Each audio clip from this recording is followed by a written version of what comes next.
Jongens, goedenavond. Welkom. Dit is de podcast that is always up to speed with Formula 1. Ik ben Mark Daly en dit is mijn vriend en co-host Mark Hamilton.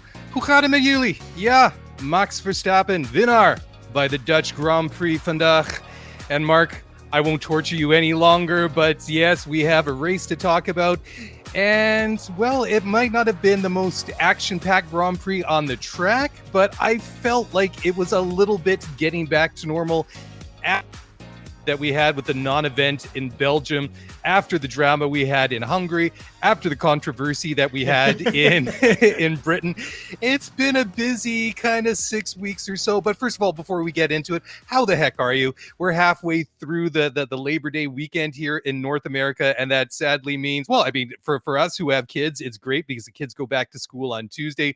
But sadly, it's kind of the unofficial end to summer, even though the first day of fall is still 3 weeks away. But how's your weekend been, sir? It's been good. And I actually totally agree with your sentiment about the outcome of this race. To your point, maybe it wasn't super action packed, but by the time it was over, I was kind of checking my limbs to make sure I was intact. Because to your point, after Belgium and Hungary and Silverstone, there was so much anxiety and frustration and anger bottled up after those events that it was good to get through a traditional, maybe processional Grand Prix. And I'm happy for that. And we'll get into all of the details. And we have tons of feedback from all of the folks within the Scuderia F1 community, but I'm doing great. Obviously, I don't have older kids, so my son's in daycare as normal on Tuesday. But you're right, even though it's not like we've just come back from a 2-month vacation, there is this sense of sadness when Labor Day weekend hits, because obviously the summer's over. And for us in Canada, typically Thanksgiving rapidly approaches. I think we're now 4 or 5 weeks away from Thanksgiving, and then Halloween, and then it's the dark, long, wet, dreary winter that we've both become quite accustomed to. Don't remind me. Yeah, I know that's the one good thing about Canadian Thanksgiving is it gives us one extra holiday between the end of summer and the Christmas season, which Great sadly call. is going to come sooner rather than. I mean, it's gonna. I mean, I love the holiday season, but these things seem to get faster and faster every year. So I just want to kind of keep the pace down a little bit. But yeah, going back to the race itself, after all the drama and controversy that we've seen going back to the beginning, or sorry, the middle of July at Silverstone, it was nice just to have sort of a normal weekend. But it was strange, even though the race was a little bit processional. Obviously, Mercedes could not match the pace of Max Verstappen, particularly, and Red Bull. It still had an interesting kind of flow to the race because I found that the race itself, around the redesigned and the reformatted Zandvoort circuit, I felt that it still felt like there was a lot going on. And I have a bit of regret now because I really wish we kind of discussed this a little bit more with Bryson on Thursday night, but perhaps just maybe not having the benefit of seeing a Dutch Grand Prix at Zandvoort since 1985. And obviously this was the first running on the new layout. I really kind of wish we'd sort of delved into that with Bryson a little bit more to see what we could have expected perhaps from the aerodynamics and, point of things, because will be more exciting with the new cars, because I think that, great track, but with the current cars, maybe they just didn't make the most of what this track could have to offer. Your thoughts? Yeah, I absolutely completely agree. My opinions continuing to evolve. I know, and I'll read through in a couple of minutes some of the comments from the community just with respect to their initial impressions after the race. My opinions evolving. It's not dramatically different, I think, than I was expecting. I was very confident that we would have seen some contact on the front lap, maybe not necessarily between Lewis and Max Verstappen, but I was very confident that we'd see some contact amongst some of the back markers, that the field would get backed up. I had assumed, and I would have put money on it, that we would have seen at least one safety car that would have backed up the field and kept the race a little bit tighter as we got into lap 30, lap 40, lap 50. We didn't see that. And I think you'll make a great point too, that the cars that we saw on the track this year will be gone next year. The racing, the dynamics associated with the cars that we'll see next year should be very, very different. And one of the other stories that I saw as well is that the FIA is going to start evaluating a lot of the telemetry and data from the cars, because they're hoping still to add an additional DRS zone to this track. But as a track, from a helicopter view, it looks fantastic. I love how tight it is. I like how twisty it is. I love how how unique some of the elements of the track are, and we'll obviously speak to the bank corners. But to me, I Yep. thought this was pretty special. And I think from an atmosphere perspective as well, I love the fact that the grandstands are almost positioned immediately on top of the track. It gives you very much that stadium feel that we get a little bit out of Mexico City every year that we have the opportunity to go there. But from an atmosphere perspective, I'm sure you can speak to this. It was absolutely exceptional. The track's still growing on me. I'm not ready to write it off. And I think you make a great point as well that next year's cars may add a very different dynamic. But ultimately, we saw Max win, which I'm sure you're excited to talk about. He's regained the championship.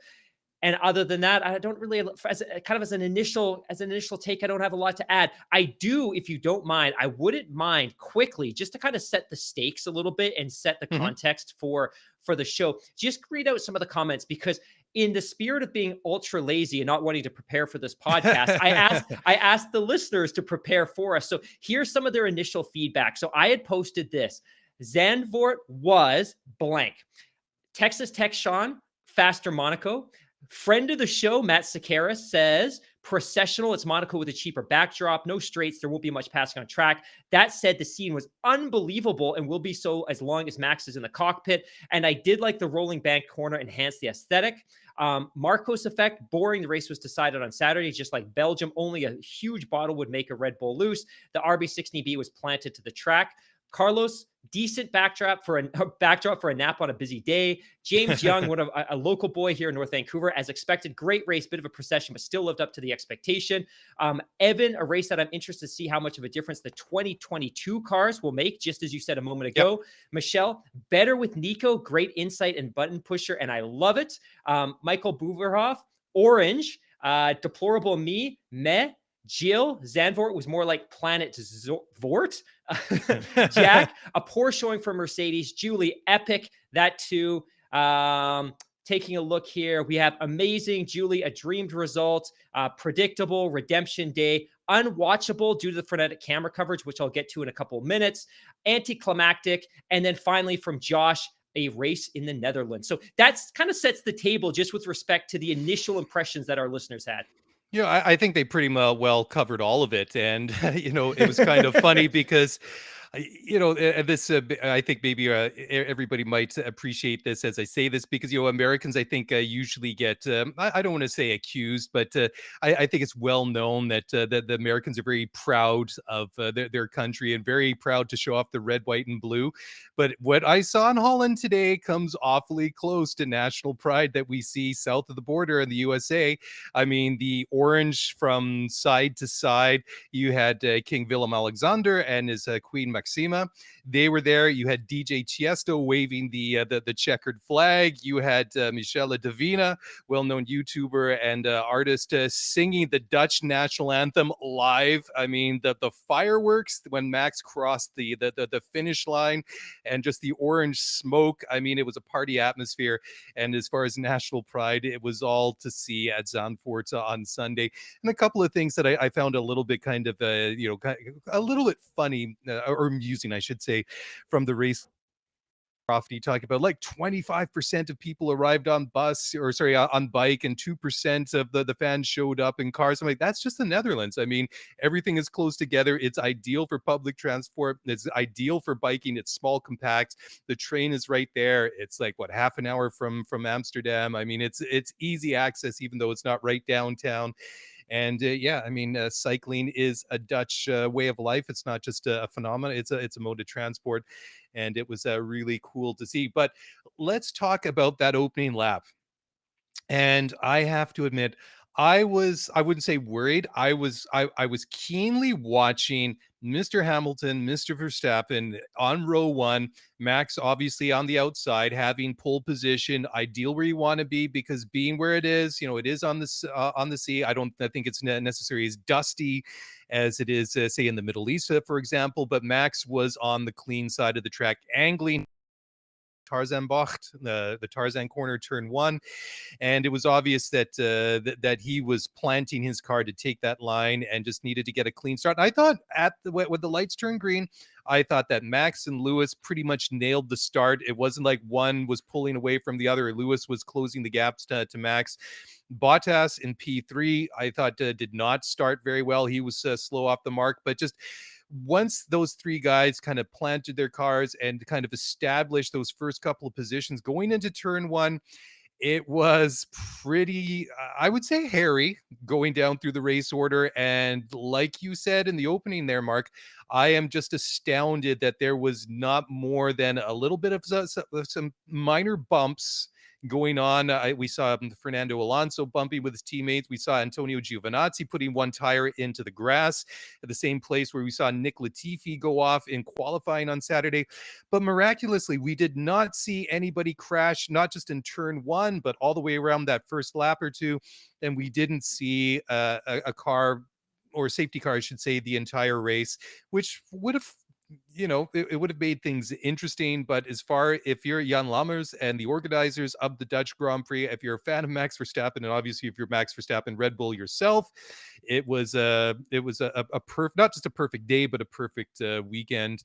And of course, that is reflected in the championship. But before we talk about some of the other news, we're already 10 minutes into this thing. Let's just go down the final race classification for the 10-point pains at positions.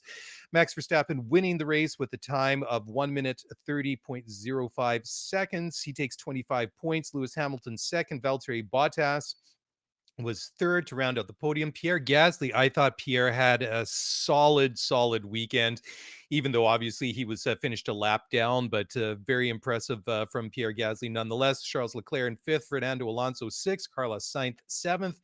Sergio Perez, driver of the day, starting from the pit lane and bringing it home in P8. I think that maybe gets a little bit overlooked. I mean, that obviously has championship implications. We'll talk about that shortly.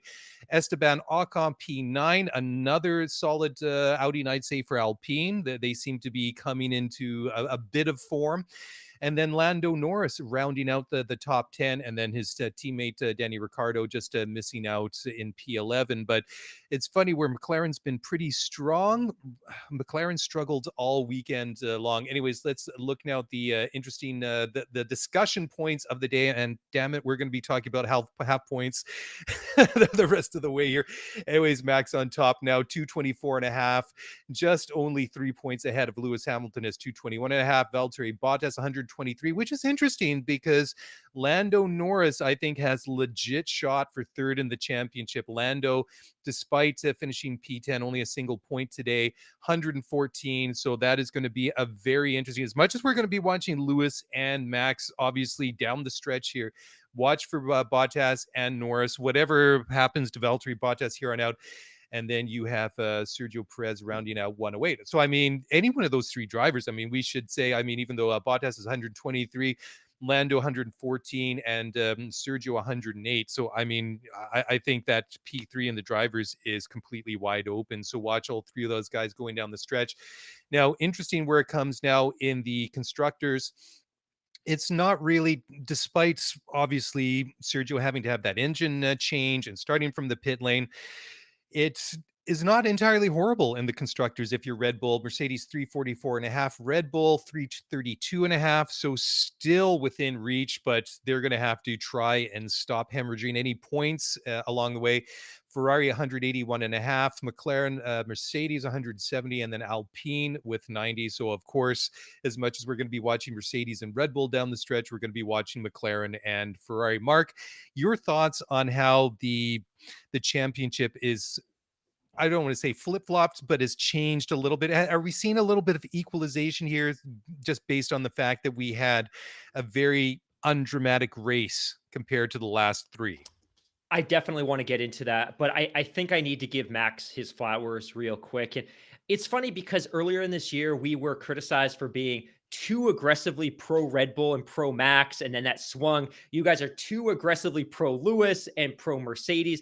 I like to think we bring a little bit of balance. Obviously, we're not credentialed media. We don't work for a team. We don't work for Formula One. And we have opinions, and I think sometimes we get caught up in the emotions and the narrative of the season. But I think in this case, I absolutely Well, have to we give. should start screenshotting our WhatsApp conversations during races. So, anyways, go on. I just want to give Max his flowers. This weekend was an impeccable performance for him. Obviously, he has a little bit more familiarity with this track because he's done some photo days there in a Formula One car. But Mhm. ultimately, I don't think that really means anything. But he was perfect. He was fantastic in free practice. And of course, there was some disruption of free practice. So a lot of the drivers didn't get as much time to gain some familiarity as the track as you may normally have. Obviously, that incident with the Aston Martin and the fire was problematic, especially for Lewis, but he was fantastic. And I think the only instance all weekend where he stepped wrong was failing to activate DRS during qualifying. And I think had he done that, the gap between him and Hamilton would have been significantly greater. And I think that when you look at the qualifying classifications, it's a little bit charitable to Hamilton. And I think even for me, it gave me a little bit more optimism than was probably deserved going into the Grand Prix on Sunday, thinking it was going to be a little bit tighter. But Max was fantastic. He embraced the weekend.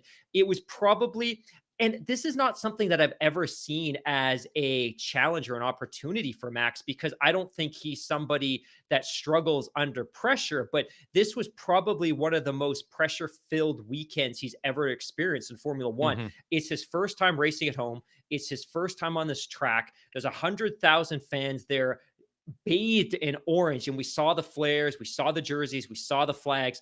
So I think that alone was probably fairly significant from a pressure perspective. But the other piece too was, for the first time in his career, he's in the championship in a meaningful way, and a win gave him the opportunity to leapfrog 7 times world champion and defending champion Lewis Hamilton, and he didn't step a foot wrong. And to your earlier point, his start was perfect. In fact, I thought Lewis's start was so good that he may have jumped the light a little bit, but it only took a couple of corners before you knew Max was gone. And I could sense the dread and panic that Mm. probably overcame Toto and Mercedes, because we've seen that in other races this year where Max has that great start, he's on pole, or he sneaks past a Mercedes car and it's over, because you knew unless they had a really great strategy, unless there was a safety car, unless there was an incident, it was going to be incredibly difficult to capture or catch up to Max, because he doesn't make mistakes. And the car was dialed in. It looked fantastic. The package was great. I think it also reflects very badly on driver of the day, Sergio Perez. And I don't think that's a warranted title, but I just wanted to kind of back up and make sure that Max got credit for a fantastic weekend. And to your point, we've now completely closed up at least one of the championships. So Max has now scored 2 poles in a row. He scored 2 wins in a row. And again, at the end of the day, last weekend was an absolute abomination, but Yep. ultimately it counted in the standings and he secured some points. So he was able to stack some points in this ongoing championship. But I think ultimately, and we've talked about this before, the constructors is going to be decided not by Max and Lewis, because they seem to be in a world of their own in terms of this championship. They are in a world of their own, because if you look at the way that Sergio is performing and you look at the way that Valtteri is performing in the exact same or nearly the identical machinery, they're at a totally different level. Bottas just doesn't have the pace, and Perez is just making mistake after mistake after mistake. And we saw it this weekend. He couldn't get out of Q1 early in the race. He locks up, gets a flat spot, has to go to the pit. You know what? I'm not going to give him driver of the day. He overtook a bunch of back markers and arguably the fastest car in the championship. What the hell was he doing at the back of the pack to begin with? Why the hell did he have to change tires? Those are unforced errors. So ultimately, you're right. The championship is tightening up. I think I'm still confident in my prediction earlier this year that we're probably going to see a split. It could be Max, it could be Lewis at this point, with maybe 8 Grand Prix left. We don't really know.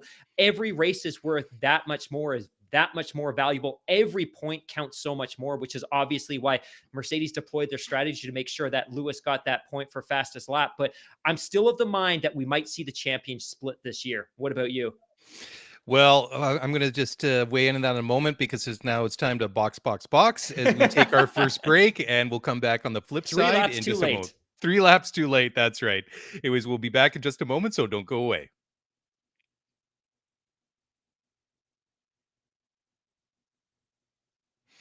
All right. Well, welcome back to the show. And what was the question you were talking about before? What did you want me to weigh in on? I'm just Flat kidding. spotted tires? I Flat don't know. spotted The tires. championships. Come on. It's I'm just being silly. Of course, I thought it was interesting too because when I was seeing, Sergio starting from the pit lane, I thought, okay, well, maybe this is the weekend that we really start to see maybe a bit of clarity in where the constructors championship is going to go, because I think that looking at the drivers championship, I think that we're getting a real good idea that this is still going to go down to the wire between Lewis and Max. And of course, the last couple of weekends have been obviously very, very, topsy turvy with all the drama that we've seen for different reasons at the last three tracks. But Sergio, I think, is now.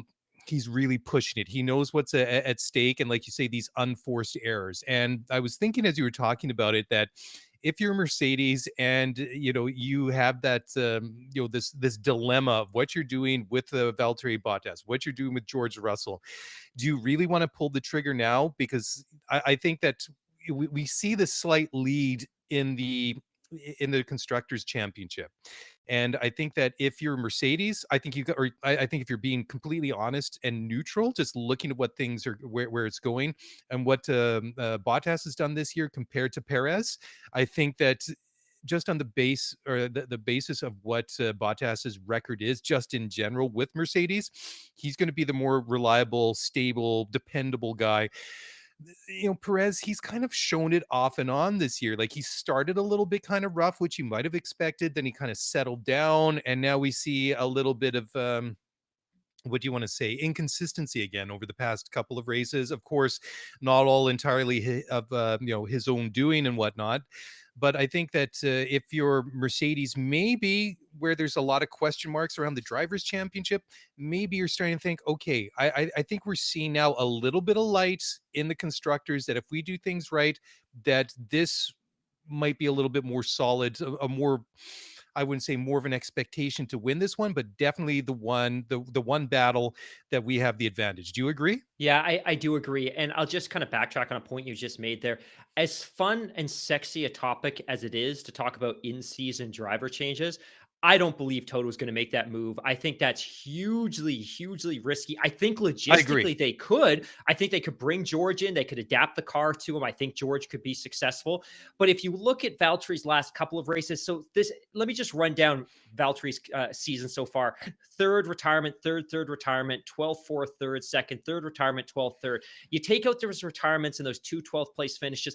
That's not a terrible campaign. And again, looking at the classifications a little bit misleading because he is nowhere near George. And I think he's benefited from the fact that Sergio struggled in a number of his races. But I don't know that you're going to get a lot more from George, and maybe introducing George to the equation introduces some friction with Hamilton, which becomes a distraction in itself. I don't think they're going to make that change. You look at Sergio over the past four races, he scored 4 points. And to your point, obviously he's been collected and there's been some contact, and that's not necessarily all his fault. But I think some of the things that we've seen in terms of qualifying performance, the fact that he went off during the formation lap in Belgium and caused the damage to the car, the fact that he had that brutal lockup today on the hards when they were clearly going with a long strategy, I think is problematic. So I don't think they're going to change anything, but I think it's really going to be difficult from a psychological perspective if Red Bull was to win a driver's title, but not the constructor, came down to the difference between Sergio Bottas, probably in the right next year. It really is interesting too, and I think that you made a great point. Just in the first segment there, just talking about the performance that we saw from Max Verstappen is, just talking about where these guys might be at mentally and where everybody's, how things are shaping up. I think that this was a big statement race for Max Verstappen. And we've seen Lewis deliver at Silverstone year after year after year after year, and it's a big party there.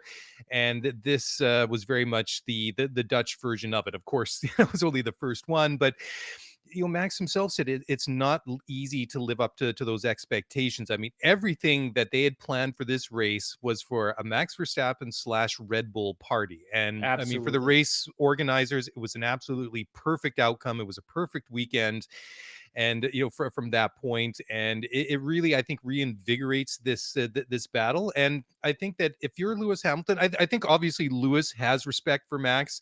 He knows how good of a driver Max is, but I think that if you're Lewis, if there were any maybe kind of like lingering questions as to how good is this guy and how good is he able to perform under pressure, you're maybe going away from this race thinking, Max just did in Holland what I've been doing at Silverstone for all these years at the British Grand Prix in front of my Point. own fans, Great point.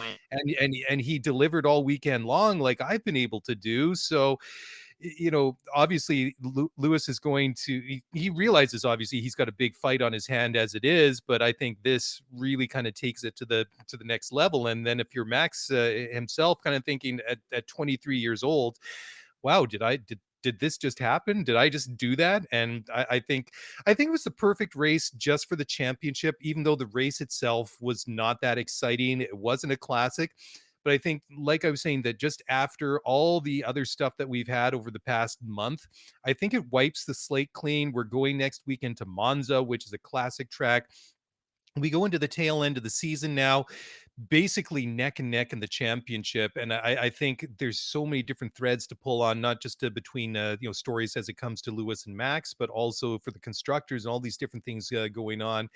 And it's just I really found myself excited looking ahead, and even though, I mean, being a Dutchman myself, coming from a Dutch family, it was cool to see like the whole experience. And I had friends that were there this weekend, and people say, oh, you got to come next year, and all that sort of cool stuff. But yeah, it was, I think it sets up the at least next weekend really nicely. I think it's deceiving because you and I, and obviously a lot of our listeners and the audience at home, have been watching Formula One for a few years, or at least they've been watching for a few years, and they've always known Max to be part of this series. You mentioned something a couple of seconds ago that really resonated with me. Max is Mhm. 23 years old. This is his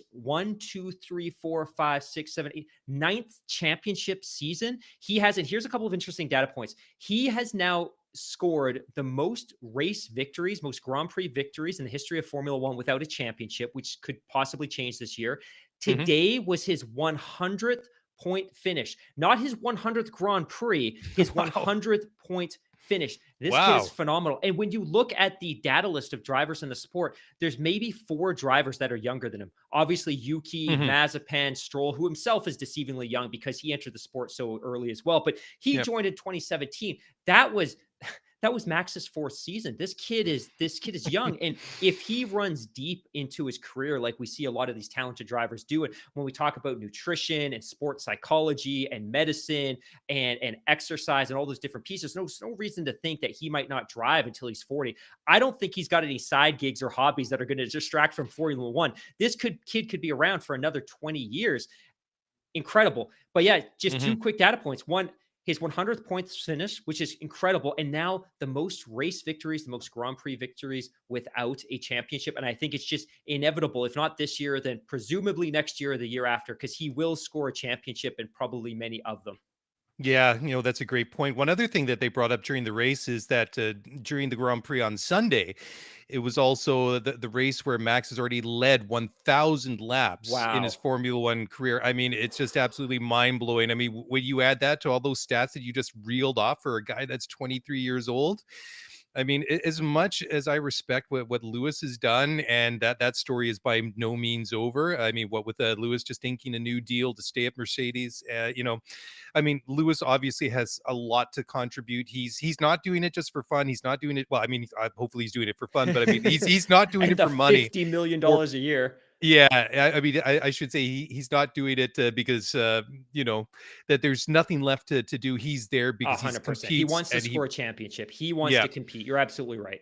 But the thing is, if and when Max wins that first championship, is this going to be something we're going to be looking at in 15, 20 years? Was this the big, the guy that really started hot when he was young and then kind of like flamed out? Or is he potentially one of those guys that could, maybe equal and better Lewis Hamilton? Of course, this is a discussion we're going to have to park and talk about, when, Max's career and Lewis's career comes to an end in Formula One. But I mean, how many years have we been saying now that Max has all the pedigree, all the skills, and all the markers of a potential Formula One champion? I think as much as I said, if Lewis had any lingering questions about that this weekend, I think very much for the rest of us that Max has proved once and for all he is legit. He's a world champion in waiting. We've said for the last couple of years he just needs the car. Obviously, he has the car. So whether or not he can pull it off in however many races we have left before the end of the year, but it was a statement race, no I'm going doubt to lean about it. into an NBA analogy. I don't know if this is going to work, but I kind of see sometimes Lewis as being Magic Johnson. Obviously, Magic Johnson enters the NBA. He storms right through to the finals, scores a championship with the Lakers in his first season. He has a Mhm. phenomenal run. They run off 5 chips over the course of the decade. Lewis was very similar in the sense that he enters the sport in 2007. He misses the championship in his rookie year by a single point. The It's next year, amazing. '08, scores a championship. But then he goes through a 5-year dry spell where there's chaos and friction at Mercedes. He makes or at McLaren, he makes the transition over to Mercedes. He was hugely and greatly criticized for doing that, but ultimately he scores a championship there in his second year. But there is that 5-year gap. The way that I see Max's career playing out a little bit is a little bit more like Michael Jordan, and I think you would be foolish to try to argue that he's probably not the greatest of all time from an NBA perspective. But bear with me, because I think the point being that Michael Jordan was drafted in 1986 by the Chicago Bulls. For Mhm. years and years and years, he and that team could not get past the Detroit Pistons. They just kept running up against Isaiah Thomas and that team. And when they When they were at their finally, peak, yeah, right? when they were at the peak, when the Bad Boy Pistons were at their peak, and of course the Pistons won the title in 89, 90, in 91, they finally break through, and then it's just a torrent of championships. And I think Mhm. that it's a little bit like that for Max in the sense that he just happened to enter the sport in the midst of the Mercedes domination, that period of domination. And maybe it's kind of fading away. Hamilton's a little bit older. Red Bulls continue to develop their technology. They brought in an engine supplier that's been a really great marriage. But I feel like potentially he's on the cusp of that same kind of breakthrough. And again, the 2022 regs might level the playing field in a way that we maybe don't expect. But what we do know is, regardless of what the aero looks like next year, they have a phenomenal power unit, which is something that they can build that car around. Plus a car that's designed or headed up by a team that's run by Adrian Newey, whose record in Great Formula call. One Great call. is right up there with all the other greats. And I mean, you put them up against the team that they have at Mercedes is just absolutely amazing. And there was something kind of rattling around in my head as you were talking there. Oh, I know what it was. You're just talking about Lewis, how he wins that championship at '08. And he has those 5 seasons where it kind of I mean, and this was when McLaren were at their peak of just turmoil, Right. and just Oh it my was gosh. just it was just I mean, before we even get into like the really dark days when they were just down at the bottom of Formula One, but the pre-Zach Brown era that we're in Right. right now. But I mean, of course, this will be one of these things we can talk about after Lewis retires from Formula One, whenever that is in the future. But could you imagine that when Lewis made that switch to Mercedes? And I mean, this will be a fun one to have, of course, when he retires, Love and it. hopefully. But could you imagine he hadn't gone to Mercedes at that time? Said he went to Ferrari, and that whole run of championships with Mercedes would never have happened. I mean, this is, of course, like a completely bizarre parallel Lewis universe, but he could have been that guy that won that one championship, when he was a young driver. And he could have been that guy that we talked about had great potential, but only had that one car. Very much a Fernando Alonso, right? He Great call. runs off those Yeah, 2 yeah. championships in '05 and '06, and then just was not able to get the car ever since. But I mean, Lewis obviously a very different story, and of course, like I say, we'll have to see where he goes over the next couple of years before he hangs up the helmet and gloves, and of course, Max Verstappen. Anyways, let's take a quick break. When we come back, I just want to put this one out there for a second to let this one just marinate in your mind, Mr. Hamilton. Is that Mercedes? They're eating a little bit of humble pie, saying that they got their strategy and tactics wrong at the Dutch Grand Prix. Anyways, time for a quick break. We'll be back in just a moment, so please don't go away.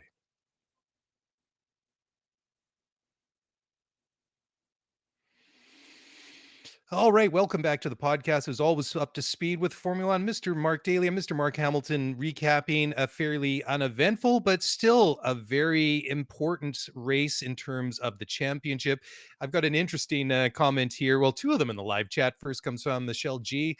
She says, "Do they set off the fireworks if Max doesn't win? Probably, if it was anybody else other than Lewis Hamilton." Which I think Lewis got a very good. Um, Response from the Dutch It was fans. a I good mean, reception. yeah, I It mean, was I was better than wondering I if think we expected. exactly. I thought maybe he might get booed. I thought it When was the kind of king muted. has to address the crowd, though, and You could, ask. yeah. Sorry, go ahead. Go No, I ahead. was just gonna say when you're king. And by the way, I did, and shame on me, despite my political science degree, the fact that I've lived all over Western Europe, I did not know the Netherlands had a king and queen. But I thought it was very cool to see them in the garage with Max. It was very cool. Funny story. One of my best friends in Holland was an American fellow by the name of Dave. Anyways, one time where we were living, there was like a big festival every summer. Anyways, Dave was walking around one day. He just, and just he got behind the wrong part of a cordon when it was going up, and then all of a sudden he found himself face to face with the Queen of the Netherlands. And what do you do if you're a down to earth, heck of a nice guy Selfie. from Raleigh, North Carolina? What do you do when you come face to face with the Queen of the Netherlands? He smiled at her, put out his hand, and said, "Good afternoon, ma'am. My name is Dave," and shook the hand of the. I love it. I love it. That's a great story. Anyways, I wanted to go back and just talk about what I just hinted at before the break here, and obviously Mercedes has been so strong, not just with their drivers, but with their tactics and with their car and everything. And Red Bull, of course, have been very, very good with their tactics and strategies over the year, although they never have always had the car to consistently win races. And this year has been a little bit different. But I think if the season ended today, I think more or less if we were saying who had the tactics, who had their strategy better over the course of 2021, I would give the slight edge to Red Bull. And Mercedes, I mean, they're just coming out and saying that they just didn't get it right when it came to the to their tactics today. Toto Wolff told Sky Sports, he said, quotes, "We had, I think, a sniff of an undercut there, but we didn't time it right. I mean, at the end, you're always more clever. We didn't expect Red Bull to go on the hard tire because it was an unknown. We didn't drive the hard tire on Friday, and we thought we might be pushing them early with the soft, but it is what it is," end quote. What do you think? What do you make of that?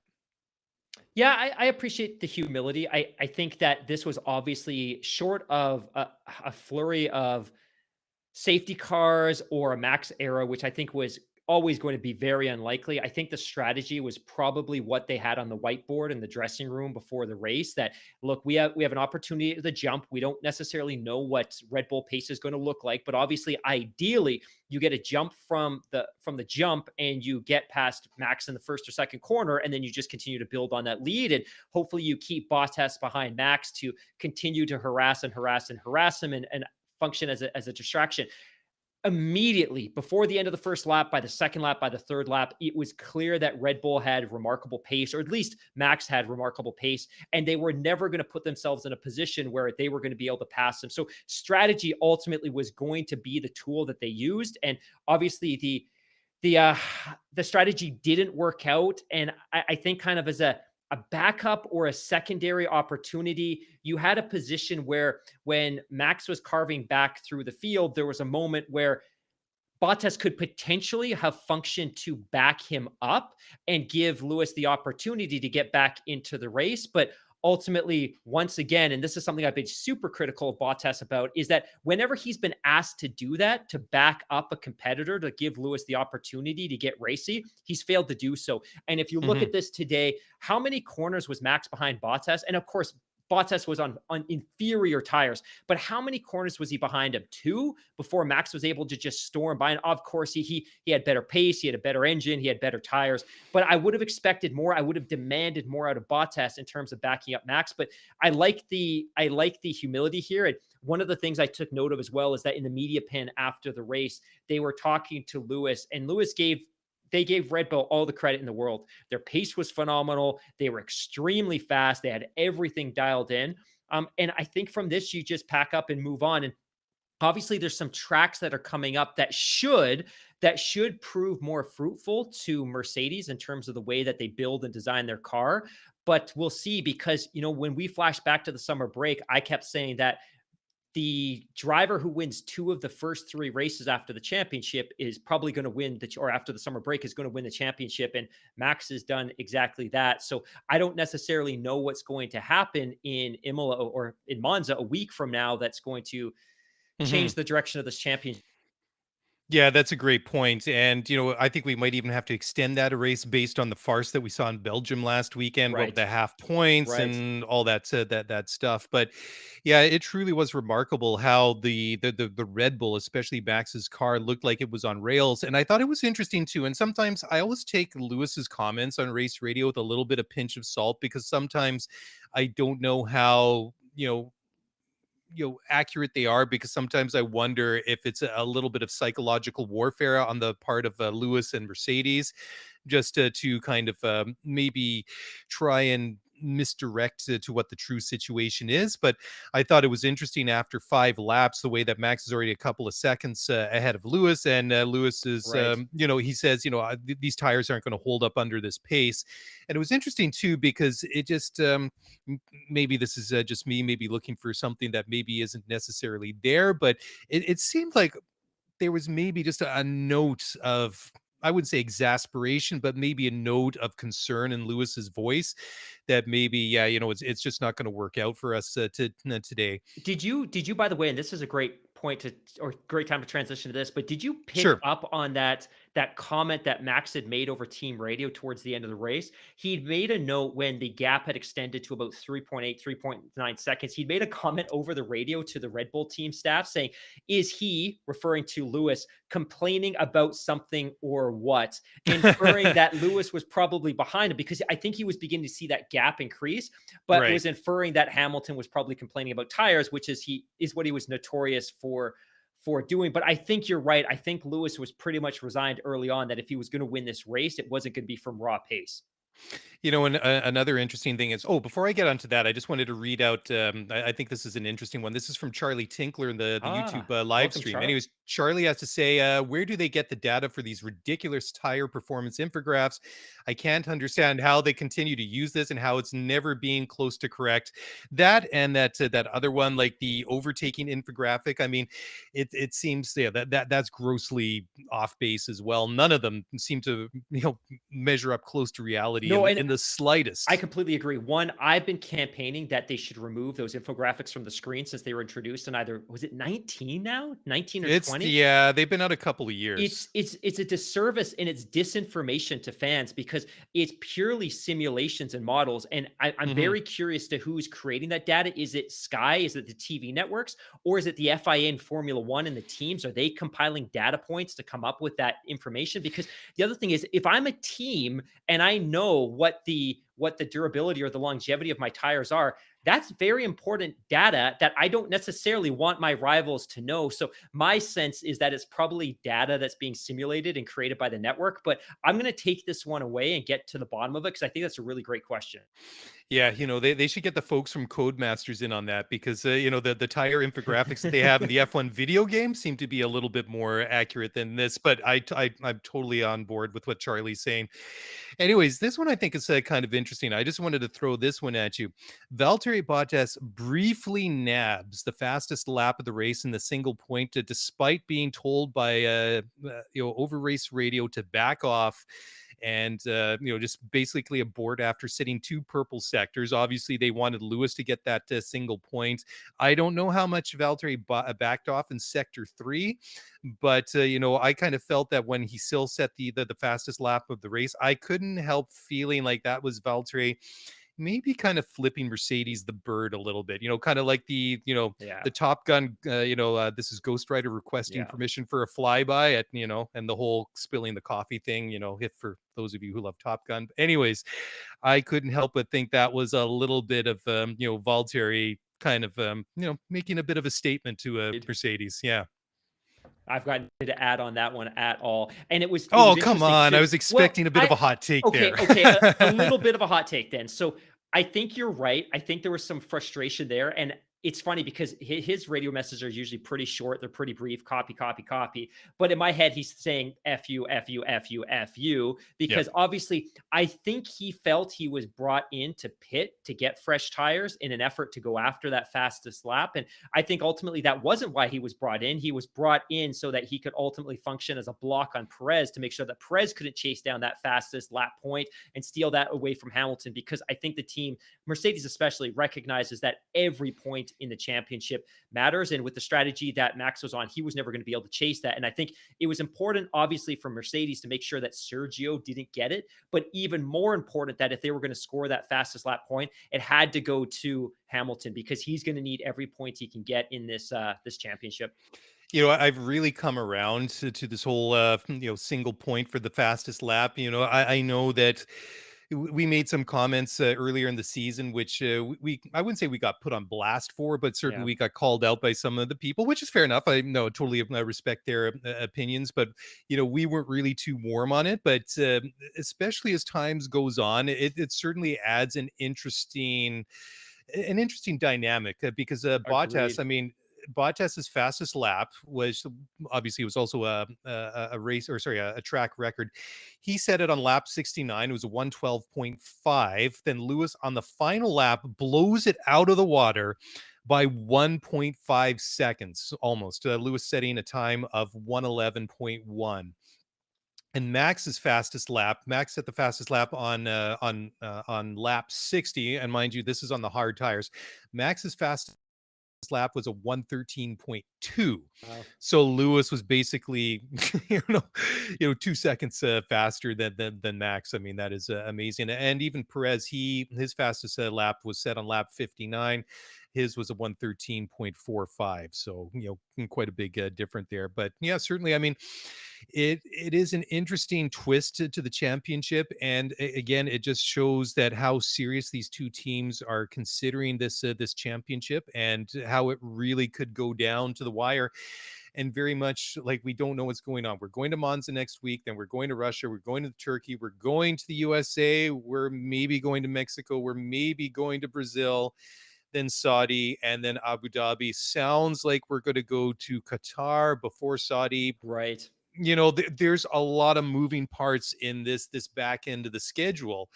And I think that the teams recognize this, as much as they recognize that this is going to be probably a pretty tight championship, that who knows, we might still lose a race here. We've seen Japan go, we've seen other races go this year.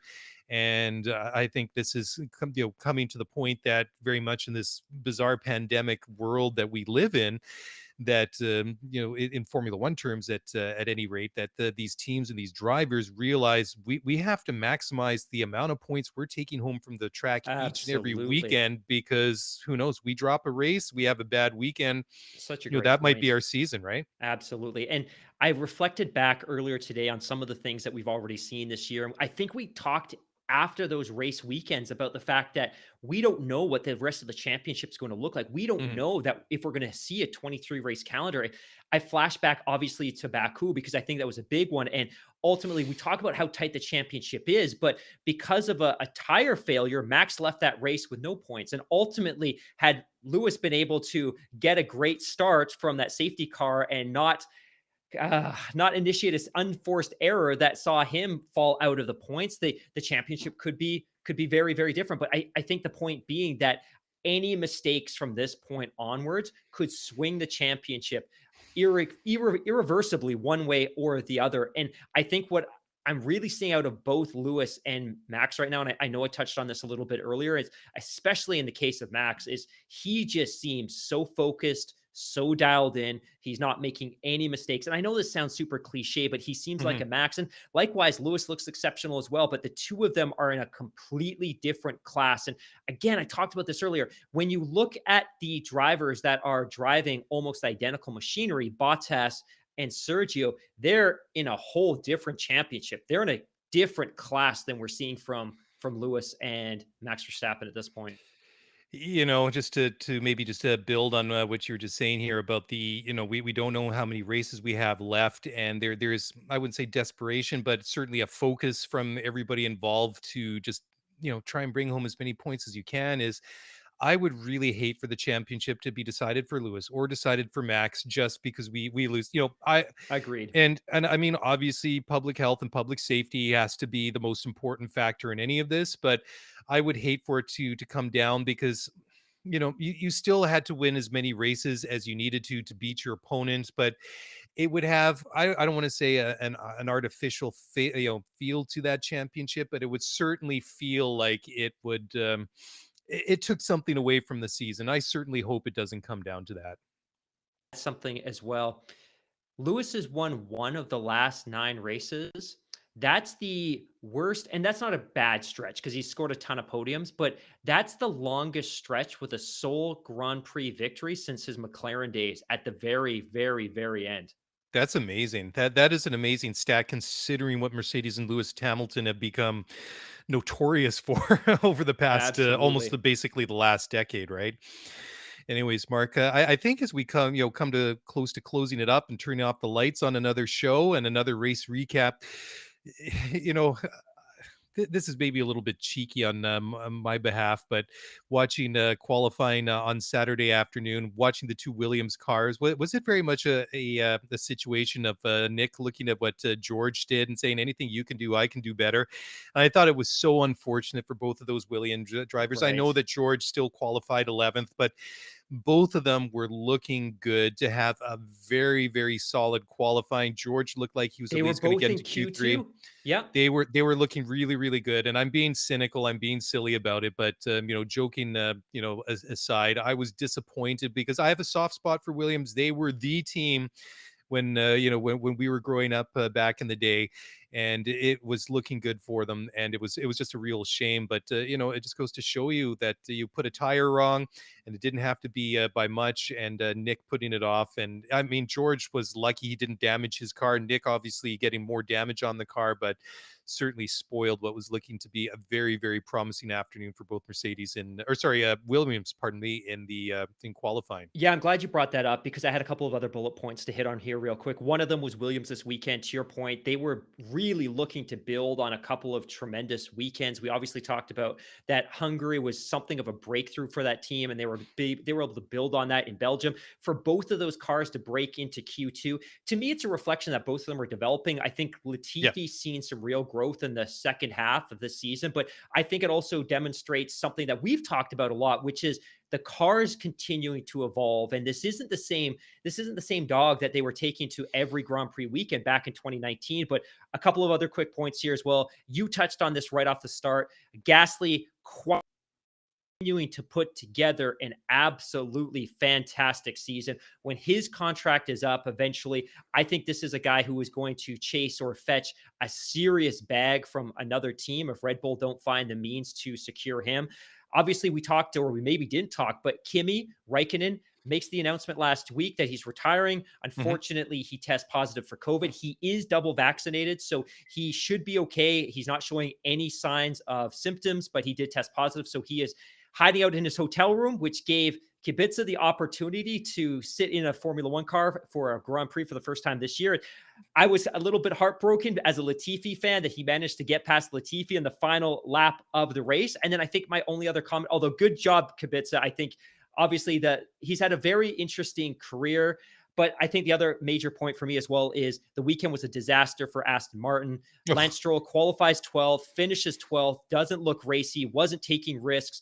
Vettel has a mechanical failure, an engine failure during practice. The car's on fire. He himself is saddled or responsible for putting out the fire. It was just a messy, messy weekend for Aston Martin. I think this is quickly becoming a season that they want to put behind them.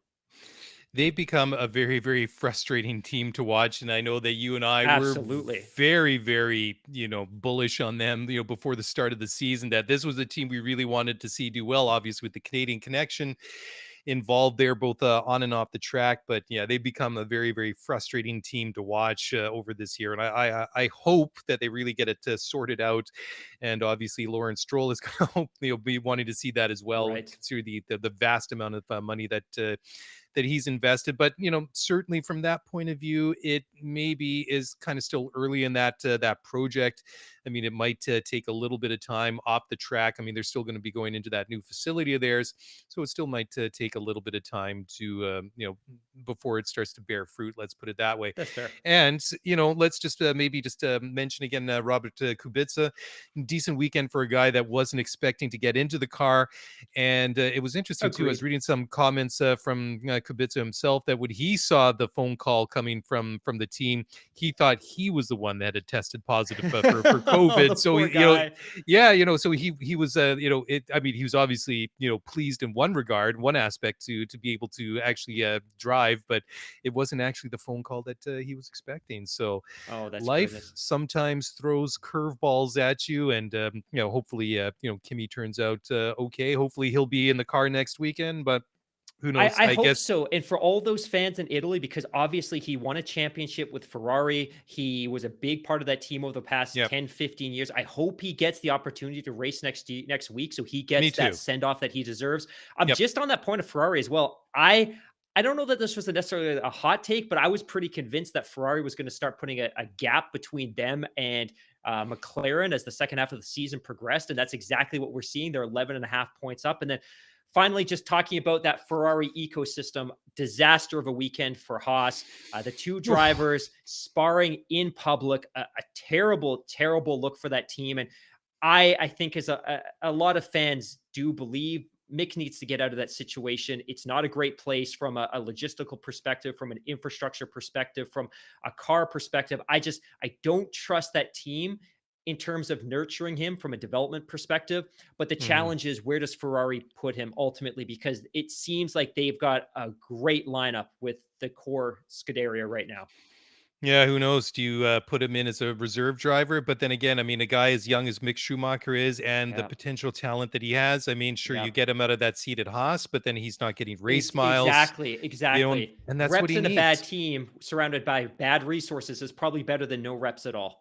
Yeah, I know, right? It's a tough call, and yeah, not easy for Mick. Anyways, I think one thing I want to mention before we signed off, going to Monza next weekend, going to be very interesting. That's obviously a track that is basically flat out most of the way around.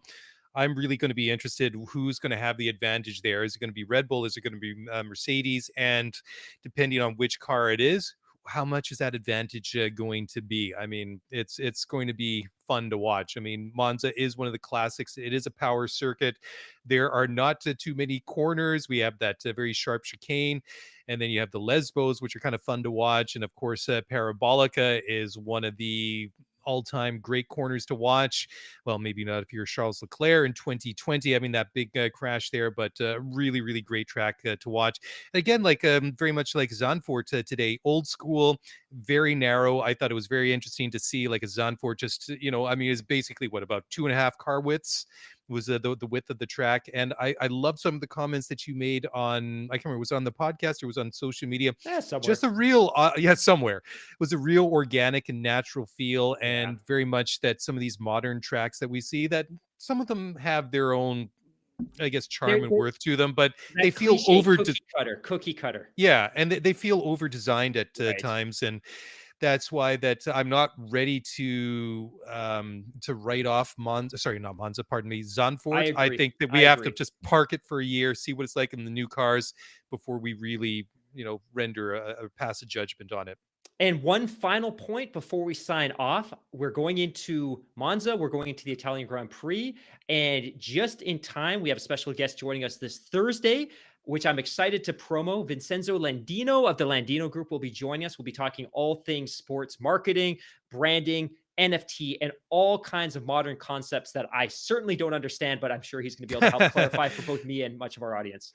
Plus, being Italian, he will give us a real, I think, an insight on what it is, what Ferrari means to Italy, Absolutely. and just the passion behind it. I mean, Monza is one of I mean, as good as the atmosphere was in Holland today, I think that that Monza still sets the gold standard as far as that passion, that atmosphere, and So it's true. always great to see, especially at the podium celebration. Don't know what it's going to be like in terms of fans in the stands. I mean, obviously, it can't be any worse than last year when it was basically friends and family. But we'll see. We'll see next Monday. Sorry, next Monday, next Sunday. Pardon me. Anyways, Mark, that's all I've got for tonight. I think that unless you got something else, we'll wrap it up here.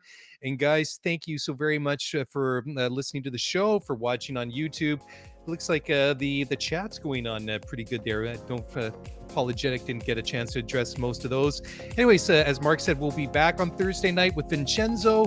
Until then, get in touch by all means, scooteryf1pod at gmail.com, on Twitter at scooteryf1pod. Enjoy the rest of the long weekend. Enjoy your week.